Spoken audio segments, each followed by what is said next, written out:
Hi, guys. Welcome back to Too Much. Slight disclaimer, this is Hair of the Dog. This might be a little bit of a loopy episode.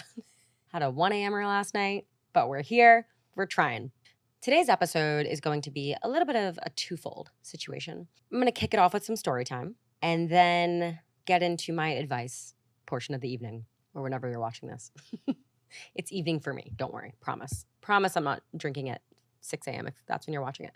Today, I'm going to give the story of my most traumatic breakup ever and finally shed light as to why my ex is called Hawaii, and then get into how to get over a breakup, or how I did, at least.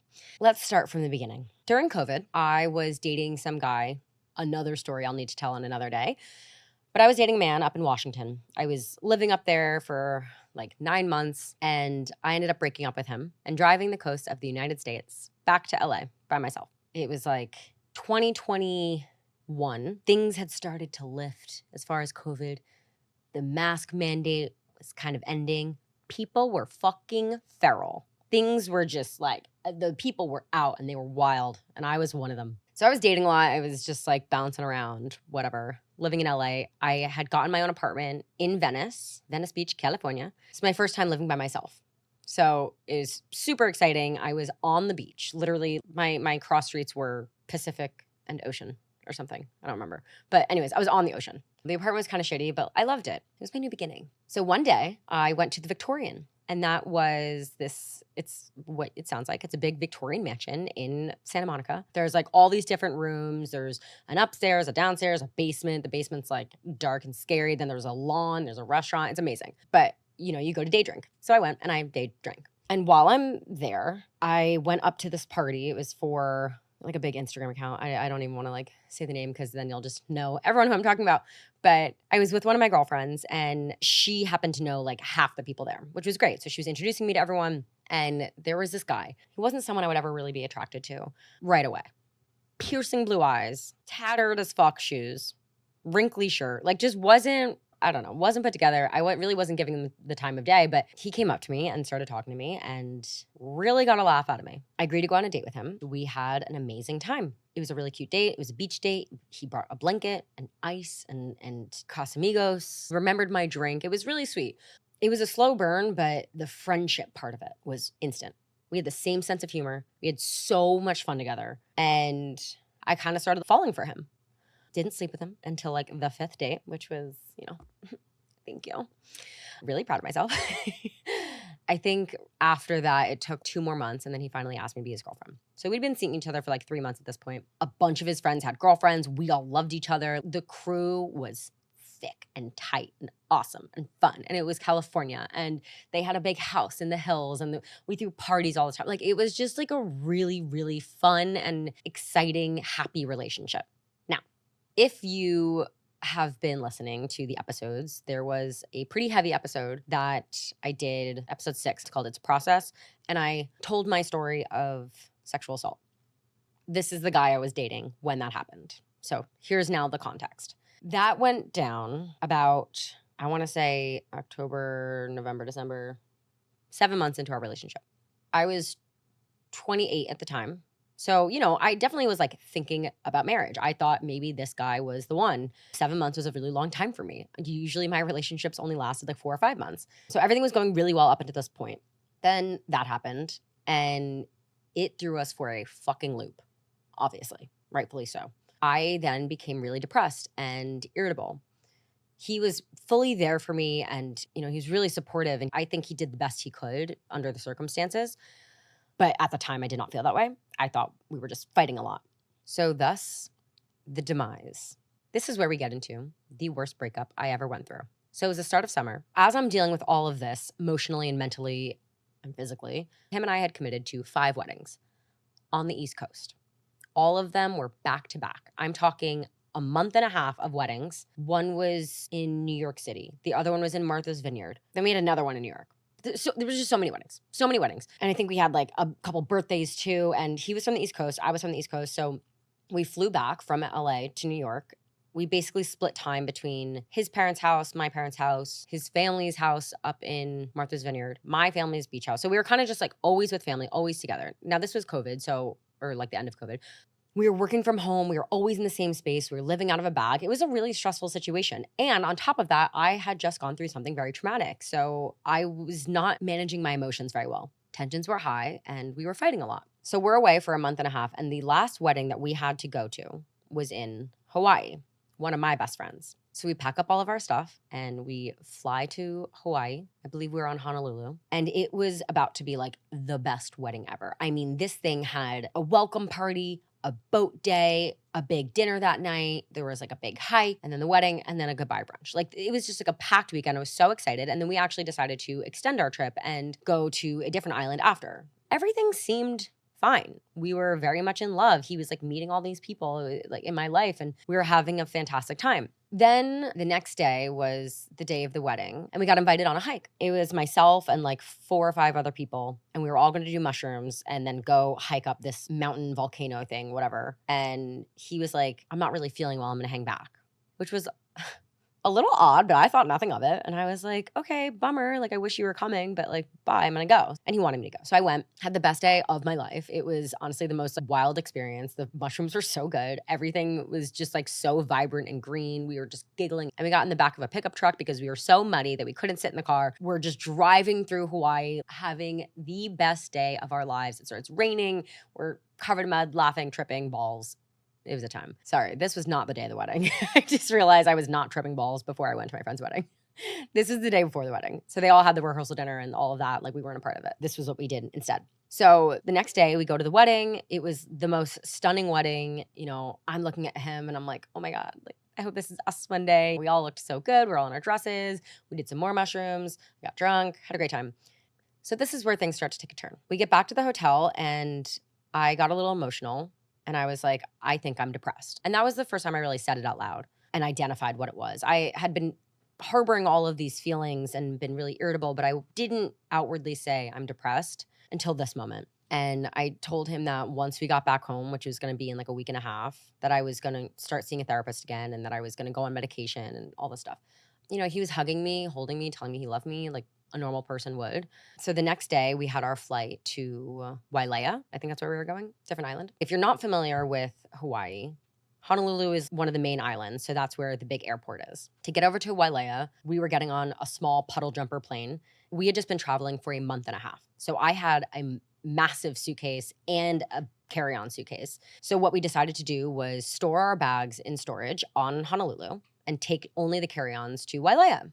After Wailea, we were going to go back to Honolulu and then stay at his cousin's place for like 4 or 5 days because they had a house there and we were like, free place to stay, why not? They were going to be out of town. We were going to watch their dog actually for a couple days, like this cute little Australian shepherd. And then we were going to go back home to LA. But that's not what happened. We get on the plane to go to Wailea and check into our hotel. Everything is wonderful. I think this is going to be like the most romantic 3 days. We booked a helicopter tour over the island. It was where they shot Jurassic Park. So like insane greenery, insane mountains, just like so stunning. The first night, everything was fine. We woke up the next morning, you know, at like 7 a.m. or something to go on this romantic helicopter ride. I was shitting my pants. I was so nervous. I kind of afraid of heights, but also love it. It was this tiny, dinky little helicopter. I was so scared, but we did it. And it was romantic and it was amazing and it was life-changing. I mean, we were like looking out over the coast and going through these mountains and the guy was like taking us super low and super high and like it was just wild. I feel so dumb looking back at this because it's like, how did I think everything was fine? He was being a little distant at this point. I mean, I was kind of like reaching for his hand, but again, I didn't notice. Hindsight's 20/20. I kind of was just like, maybe he's nervous. Maybe he wants to hold on to the handle, whatever. We got off and we went to go to dinner. I was driving the rental car and I was like asking him to look up a place for dinner so I knew where to go. He like wasn't really doing it. And I was kind of like, okay, dude, I need to know where I'm fucking going. Like we're in like these crazy roads of Hawaii. I need some direction here.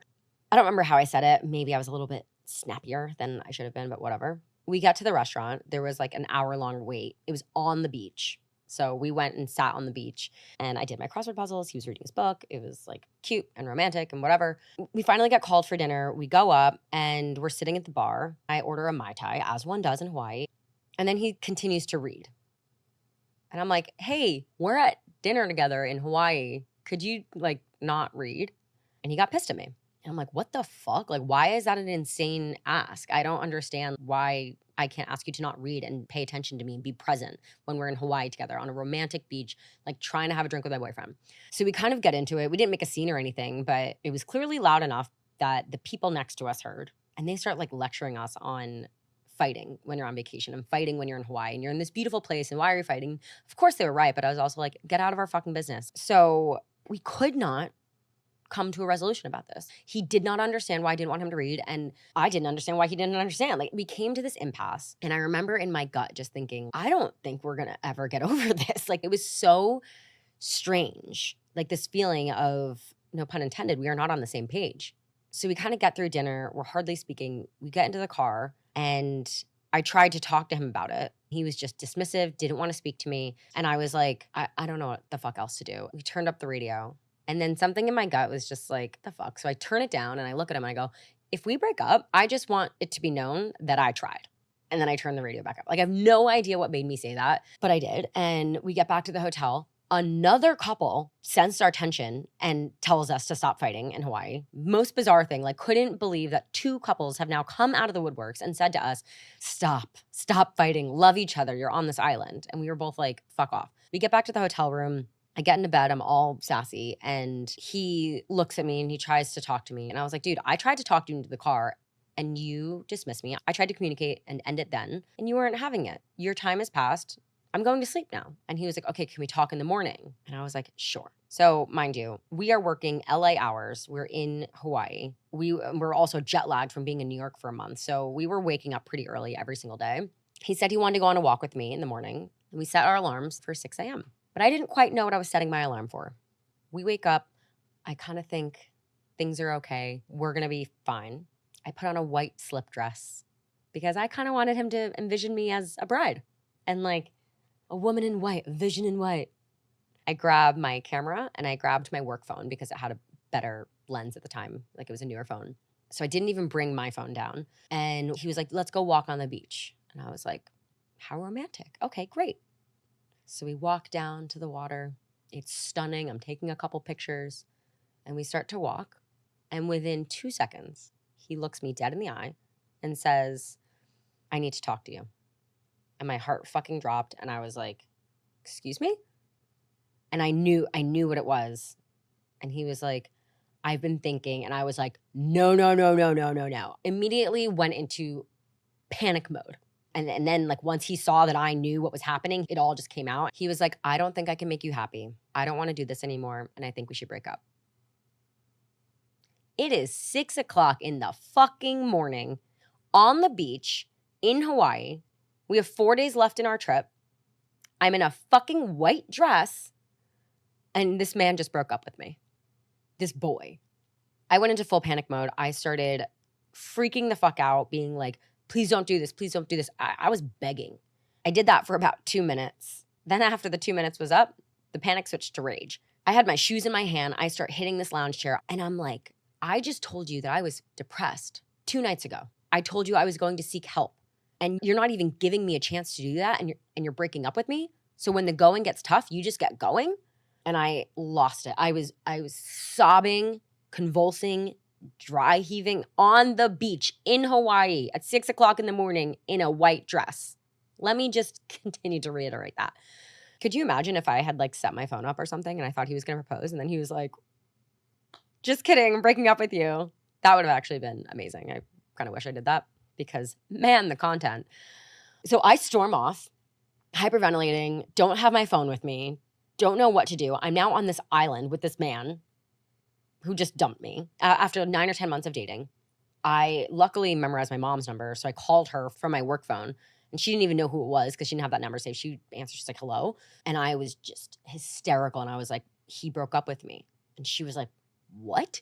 We were just at his brother's wedding. We were just at my best friend's wedding. We were just staying with both of our families, and everything was like, on the surface, fine. Everything was okay. And she knew how much I loved him and how much he supposedly loved me. She's like, are you sure? Is this really happening? Are you guys just having a fight? And I was like, no, he just ended it with me. This is over. I'm coming home. I'm coming back to New York. I don't know what to do right now. I'm fucking out of here. So I run back to the room, just start packing up my stuff. I had to still go back to Honolulu to get my luggage. I'm on a fucking little tiny island. I'm throwing all my shit in the suitcase. I'm not even like paying attention to anything. He had walked into the room. I had no idea. He was just standing there. And he was all like sad and just like looking at me. And he was like, are you okay? I'm sorry. I'm sorry.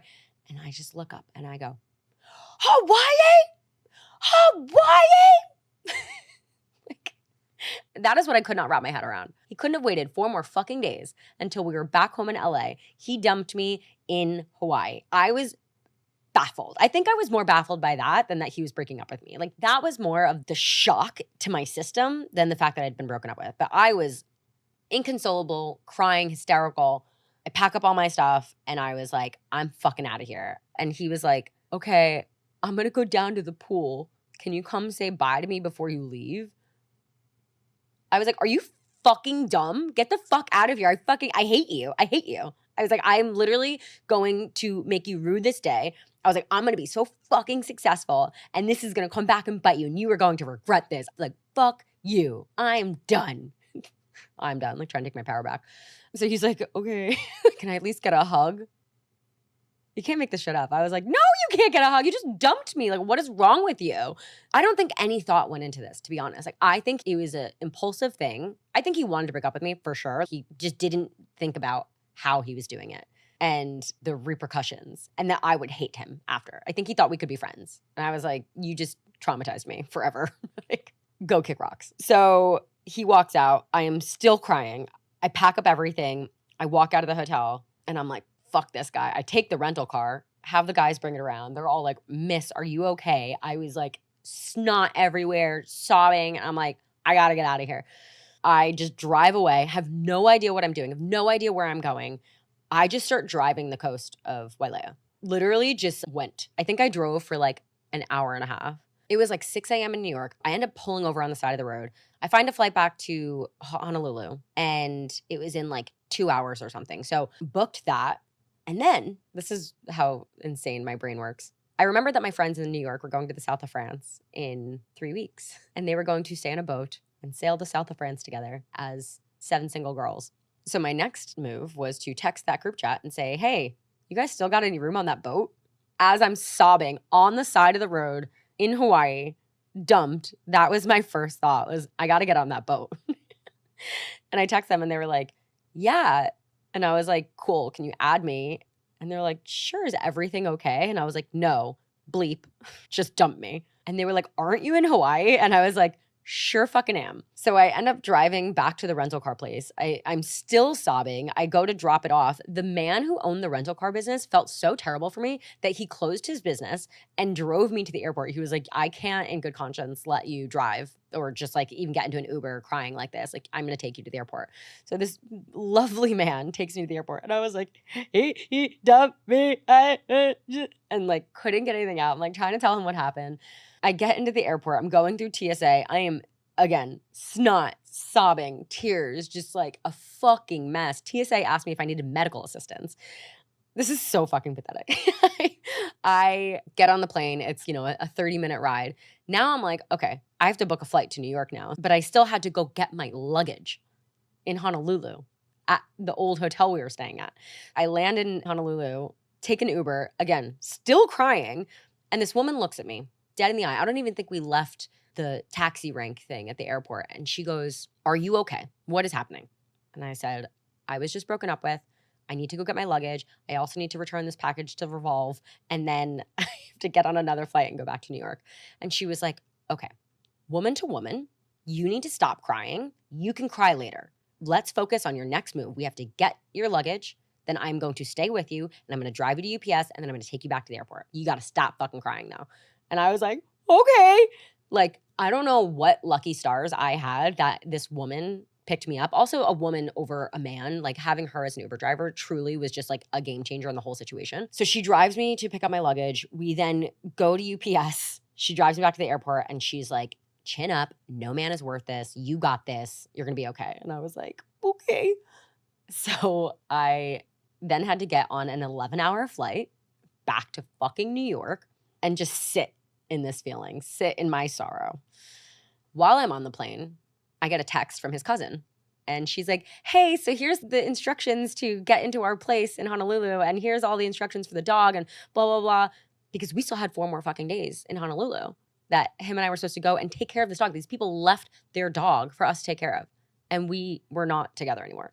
So I had to respond to her and say, hey, sorry, your cousin just broke up with me. I'm on a plane back to New York. Wish you the best. Like, what? And she was like, are you kidding me? Are you okay? And I was like, no, not really okay. And no, I'm not kidding you. But best text him for the care of your dog. So I believe he went and stayed at her place and took care of the dog for the remainder of our trip. I went back to New York and I didn't eat for 2 weeks. And I sat on my parents' couch, wallowing in self-pity. He ended up emailing me about 2 days later. And this thing was like, not your typical breakup email. He basically told me how bad he felt and how amazing I was and how much he loved me and how I was electric and this and that. And I was going to do such good big things, but he just didn't want to be with me anymore. And I was like, carpet, me, pull. Just insane. I was just so shocked by the whole thing. We were both also in a group chat from the wedding and everyone's texting in the group chat and like all excited and blah, blah, blah. He exits the group chat and everyone's like, what the fuck just happened? And I couldn't call my best friend and tell her because she just got married, didn't want to ruin her day. When everyone found out from the wedding, they were like, what do you mean? They were just together. We just saw them. They were in love. Like, and now they're broken. It was just, everyone was shocked, myself included. So he sent me this email. I responded this whole long thing. He got back to me and was like, this email just made me cry, blah, blah, blah. And I was like, oh, now you're crying? You're upset? Like, whatever. So long story, while I was in New York, I was like, you know what? Him and I had been planning on moving back to New York together to live together. That clearly wasn't happening anymore. But I was like, I'm not going to let you stop me. So from New York, I posted on Instagram, I'm looking for someone to take over my lease in LA, found a sublet, secured a move-in date, booked a flight back to LA, had a wedding to go to. So I found the most attractive man that I knew in LA. And I said, will you be my wedding date? He said, yes. I was like, perfect. Packed up my shit. He came and helped me. We went to this wedding together. And then he drove me to the airport and I moved back to New York in 4 days. I just packed up my entire life. I'd been living in LA for 6.5 years, 7 years. And I was like, fuck this place. Fuck him. I'm going to go start over. And I did. So that was insane. But you know what? I talked about this in the It's a Process episode. There were a lot of silver linings to this that I did not see until after the breakup and after I'd kind of gotten over it, probably like a month later. Number one, I never gave myself time to heal from my trauma. I just focused on our relationship and making sure that he wouldn't break up with me. The second we broke up, I no longer had the reminder of my sexual assault in front of me every single day. Also, we weren't compatible. My anxiety was through the fucking roof with every action he made. The way he went about life was not in agreement with how I wanted to go through life. I mean, I'm talking packing for the airport 15 minutes before we're leaving and then making us late and then causing my cortisol levels to go through the fucking roof. We did not have the same values. But to me, all I wanted to do was make it work because I didn't want another breakup. I didn't want another relationship. I wanted this to be it. And not because of him, just to prove to myself that I'm lovable and that I can stay in a relationship and that I'm marryable. So I was just ignoring all of these red flags and all of these incompatibilities where they were things that would have driven me insane. I would have never been happy long term. So ultimately he was right. Like he did me a fucking favor. He was a boy, not a man. Because a boy will admit that you deserve better and then walk away because they can't give it to you. But a man will acknowledge that you deserve better and fight like hell to give it to you every single day and show up. So he just was not the man I needed. He walked away. He said, I don't know how to make you happy. I'm not going to try. I'm out. He was right.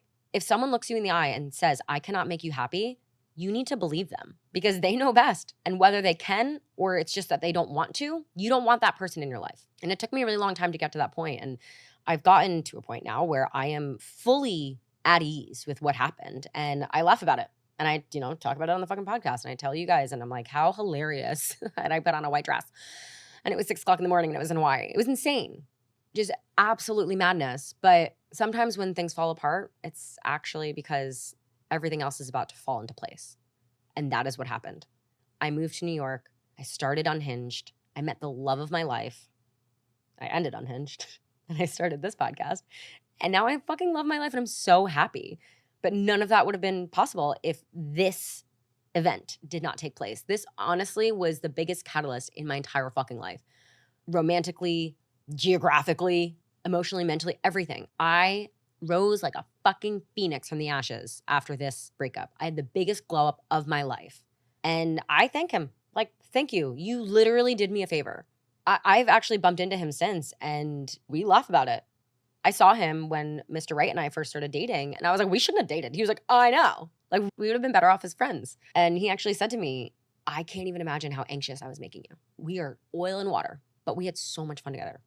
And he was like my best friend. And I think part of me confused that emotional intimacy with someone who could be my life partner. And that's just not the case. He was not that person. But you don't know someone is not the one until they're not. And you don't know someone is the one until they are. So there's a lot of lessons to be learned. I saw something the other day and it was like, if you do not have a glow up after your breakup, if you don't get hotter, fucking crush it at life, you probably didn't love him. So that's what I did. I let it fuel me and I got my 5 boxes in check. The ones I always talk about: my health and wellness, friends and family, my career, my hobbies, and my self-love. I got those all into such a good place. It took a year and a half. I had like 2 boyfriends in between that were like short little stints. But it took kind of hitting rock bottom, or what my rock bottom was. It really wasn't that bad in the grand scheme of life. I had my friends and family, my job was okay, my health was okay. Was I like on a hunger strike basically because I couldn't eat anything? Yes. So my mental health wasn't great, but I looked a lot hotter. And everything fell into place after that. So when something may seem like the worst day of your life and that this breakup is earth-shattering and you're never going to love again, yes, you are.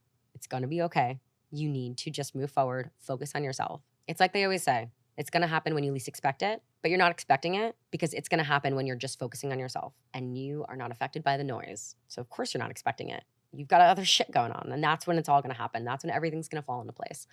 So rise like the phoenix from the ashes if you are broken up with. I'll do another episode on like actually how to cope with a breakup. But this was a story that I wanted to tell because, like I said, it was such a catalyst for my life.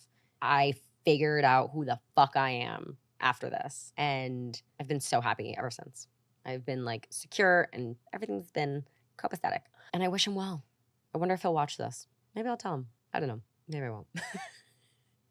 But silver linings, baby. That's all I got for today. So like, follow, subscribe.